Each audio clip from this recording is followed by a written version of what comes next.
Halo, selamat datang di podcast Komik Indo. Di episode kali ini, gue mau bahas lagi komik yang merupakan produk dari sebuah TA atau tugas akhir. Komik yang mau gue bahas ini berjudul Terbang, karya Diah Ayu Wulandari.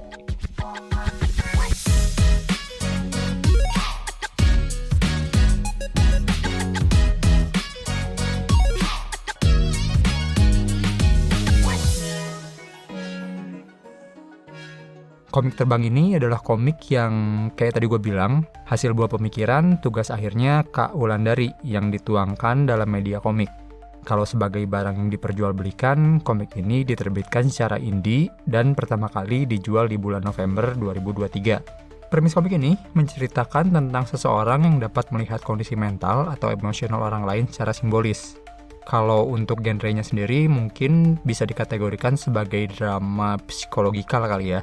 Ada sedikit supernaturalnya juga sih, tapi ya menurut gue secara umum drama lah. Terus untuk ratingnya sendiri, kalau gue baca dari tugas akhirnya sih, ini tuh untuk remaja sampai dewasa awal, mulai dari umur 12-an gitu. Cuma menurut gue, ini pendapat pribadi ya, kayaknya lebih cocok buat pembaca yang sedikit lebih dewasa. Mungkin kuliah ke atas gitulah. Alasannya kenapa gue punya opini kayak gini, ntar gue bahas di belakang. Sekarang review komiknya dulu. Oke, untuk pertama gue mulai dari universe-nya dulu. Untuk universe-nya mungkin bisa dibilang referensinya dunia nyata kita ini. Atau mungkin bisa dibilang replikasi Indonesia dengan tambahan beberapa hal di sana-sini. Soalnya ada beberapa tempat yang ditunjukin kayak sekolah SD dengan tiang bendera merah putih. Kayaknya sih merah putih, soalnya kan ini komik hitam putih ya, jadi mungkin bukan juga, nggak tahu. Terus untuk setting waktunya sebenarnya gue masih rada meraba-raba, tapi kayaknya ngambil di zaman-zaman sekarang. Soalnya sosial media dan CCTV udah jadi hal lumrah. Terus ada kisah masa lalu soal pemberedelan media, yang mana kalau mau disangkut pautkan sama Indonesia ya mungkin bisa jadi zaman Orba atau bahkan masa penjajahan.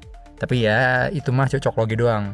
Soalnya menurut gue untuk kali ini, universe dalam komiknya tuh nggak terlalu penting di mananya. Karena kalau nyeritain soal kondisi mental, selama objeknya adalah manusia, menurut gue setting waktu dan tempat mah bisa ngikutin aja gitu. Oke, lanjut ke karakter. Karakter utama di komik ini tuh namanya Wani. Dia seorang wanita yang berprofesi sebagai jurnalis, yang tanpa sengaja dapat tanda kutip anugerah penglihatan yang bisa ngelihat kondisi mental seseorang secara simbolis. Biasanya kan kalau di cerita-cerita dapat anugerah penglihatan tuh ngelihat makhluk halus, masa depan, tapi ini buat ngelihat kondisi mental orang lain gitu. Kalau untuk karakter lainnya sebenarnya ada, tapi menurut gua nggak begitu ambil posisi penting sih. Soalnya rata-rata karakter lain cuma jadi lawan bicaranya Wani atau objek analisanya dia aja sih. Untuk karakter development-nya tuh ada, atau sekalian gue masuk ke pembahasan cerita aja ya. Soalnya cerita komik ini tuh menurut gue sendiri mostly menceritakan karakter development-nya Wani. Ya gimana Wani dapat anugerah barunya, terus gimana masa lalunya Wani. Mostly sih nyeritain tentang Wani ya. Nah, tapi menurut gue uniknya, walaupun tadi gue bilang komik ini ceritanya di delivery dengan Wani sebagai orang yang melihat dunia di komik ini, tapi menurut gue komik ini tuh bukan tipikal yang karakter driven. Justru menurut gue lebih ke plot driven. Kenapa? Soalnya walaupun Wani sangat sering ada di panel komik, tapi ini bukan terkait bagaimana Wani merespon atau menangani satu kejadian. Jadi ceritanya bukan bergerak berdasarkan sifat, watak, atau respon Wani, tapi lebih ke gimana Wani melihat runtutan plot atau event yang udah dipersiapkan menuju ending. Jadi lebih ke ceritanya bergerak based on event A, B, C, D, E gitu. Ya karena yang gue bilang di awal tadi terkait premisnya. Ini emang cerita terkait kondisi psikologis, terutama fobia gitu. Oke, jadi buat gue pribadi, komik ini tuh kalau boleh gue bilang bukan selera gue. Tapi gue rasa ada beberapa poin yang justru mungkin lu akan suka. Kalau buat gue, mungkin karena memang gue bukan target audiens primer dari komik ini. Jadi kan di dokumen TA yang sempat gue cari-cari juga ya, habis baca komik ini, ternyata emang target primernya tuh laki-laki dan perempuan umur 12-25. Ya walaupun ada target sekundernya yang sebenarnya sampai 40 sih. Terus juga kan ini tugas akhir mahasiswa di kafe seni rupa ya, dan menurut gue di komik ini tuh lumayan banyak simbolisme yang mana gue sebagai orang awam mungkin ilmu semiotikanya kurang mumpuni untuk memahami itu gitu. Jadi mungkin justru komik ini akan disukai orang-orang yang emang memahami banyak ilmu seni atau komunikasi visual gitu ya. Atau justru orang-orang yang baru tahu atau baru mulai mencari tahu soal mental issue, terutama fobia. Karena memang salah satu tujuan tugas akhir komik ini memperkenalkan fobia ke remaja gitu. Kalau buat gue, komik ini tuh yang tadi ya, terkait seni visualnya gue kurang ilmu buat bisa paham, tapi dari sisi cerita masih terkait perkenalan gitu. Baik perkenalan soal fobianya ataupun soal karakter Waninya sendiri. But the good news is, Kak Wulan komikus komik terbang ini sempat ngasih info, dia lagi bikin cerita lanjutan buat komik terbang ini. Nah, di sini yang gue rasa potensinya gede nih. Soalnya di komik pertama ini, gue udah kenalan sama Wani, tahu background dia, tahu anugerah yang dia dapet. Jadi, buat nextnya, hal apa yang bakal dihadapin Wani, gue rasa banyak banget yang bisa jadi menarik gitu. Gini deh, dari dua hal yang ada di diri Wani aja, kemampuan ngelihat mental orang secara simbolis, dan pekerjaan dia sebagai jurnalis. Dua hal ini aja menurut gue udah bisa banget jadi plot device menarik yang bisa buka banyak kemungkinan. Ya walaupun kata komikusnya mungkin belum bisa rilis dalam waktu dekat, tapi ya sepertinya gue akan menantikan kelanjutan komik terbang ini sih.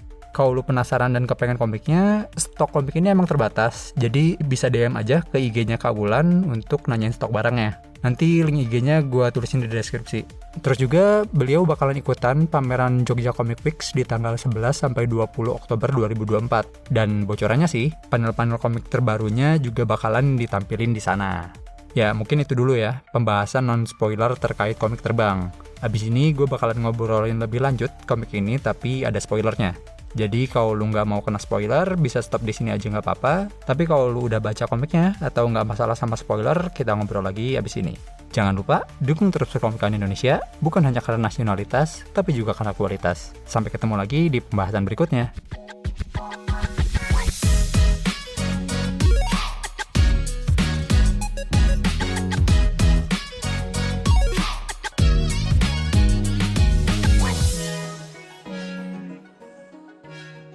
Oke, side notes. Pertama, mungkin sebelum gue bahas alasan gue terkait rating umur yang di awal tadi, gue mau sedikit cerita gimana gue mulai baca komik ini.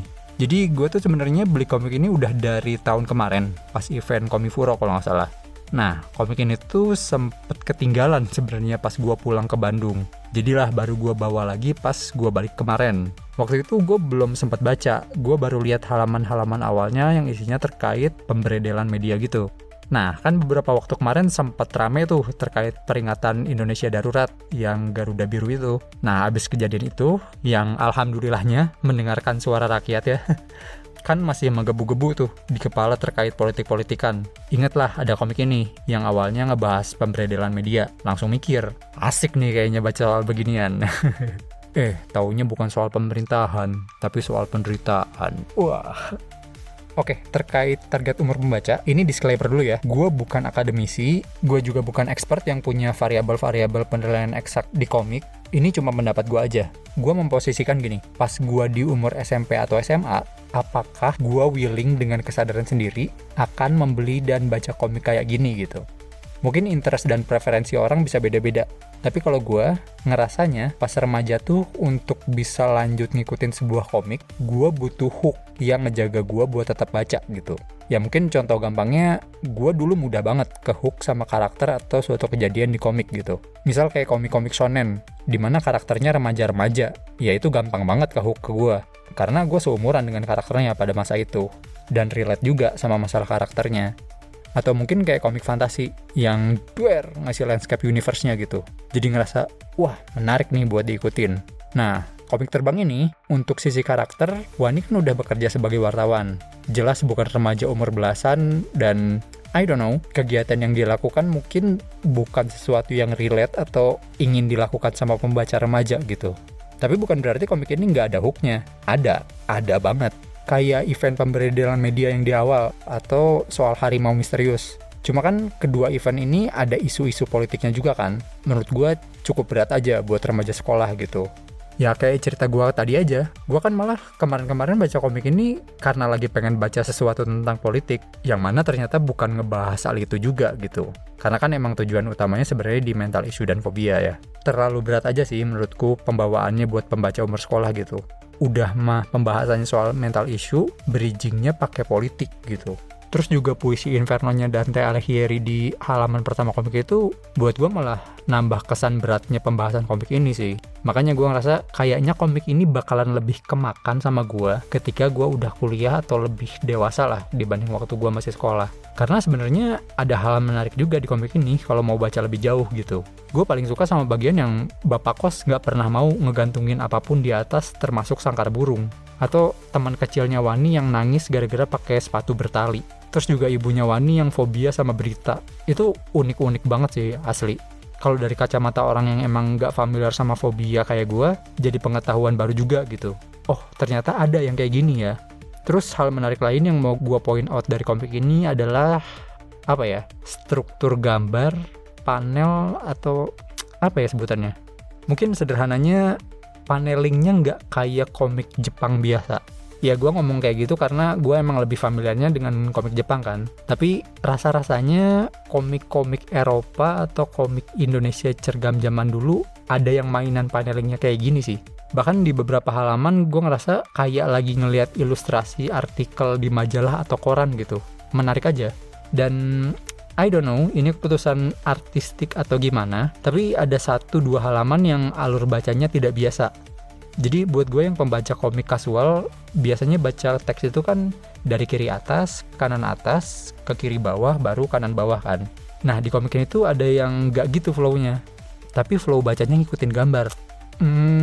Ini susah sih gue deskripsiinnya, tapi intinya gini, ada scene dimana Wani lagi ngomong dalam hati, terus tiba-tiba temennya itu datang manggil gitu. Nah, kalau ngikutin urutan gambar, sebenarnya baik-baik aja. Tapi kalau ngikutin balon kata, ada posisi yang lebih kiri atas balon katanya dibanding teks yang lain gitu. Jadi gini, kan ada 3 panel, 1, 2, 3. Nah, awalnya gue baca panel tuh 1, 3, baru 2. Pas gue lihat lagi, kok aneh ya? Terus baru oh urutannya tuh nggak gitu. Dan jadinya panel dan balon kata terakhir tuh ada di kiri bawah. Kan biasanya terakhir di kanan bawah ya. Terus juga ada halaman spread yang Wani nerbangin pesawat kertas. Itu pun urutan bacanya ngikutin alur terbangnya kapal-kapalan. Ya dari kiri bawah ke kanan atas. Ya lagi-lagi ini mungkin keputusannya adalah keputusan estetika seni yang gue tidak mengerti. Atau mungkin di beberapa komik Eropa ada yang pakai cara seperti itu, bisa jadi juga. Cuma sebagai pembaca kasual yang awam, gue sempet kaget aja. Cuma nggak sampai bingung, begitu lihat 2 kali langsung, oh paham urutan bacanya gini, gitu. Terus terakhir menurut gue yang terpenting di komik ini adalah dia udah berhasil nyampein tujuan utamanya. Kalau gue lihat di dokumen TA-nya kan emang ini dibuat untuk perkenalan terhadap fobia. Bahkan dari judul-judul bab di komik ini aja bisa ngasihin terkait awal mula fobia gimana sampai terakhir ke apa yang bisa dilakukan terhadap penyandang fobia. Ini keren sih. Dan gue mau nutup episode kali ini pakai kata-kata Wani yang gue suka banget pas dia ngelihat ada orang yang lagi ngelawan fobianya. Bunyinya gini, kita tahu berjuang dan diam sama-sama memberikan rasa sakit. Namun kita juga harus tahu bahwa perbedaannya ada pada hasil yang akan didapatkan. Percayalah, usaha tidak akan mengkhianati hasil. Dan lihatlah, dia telah menyelamatkan dirinya sendiri dan siap melanjutkan impiannya yang lebih tinggi.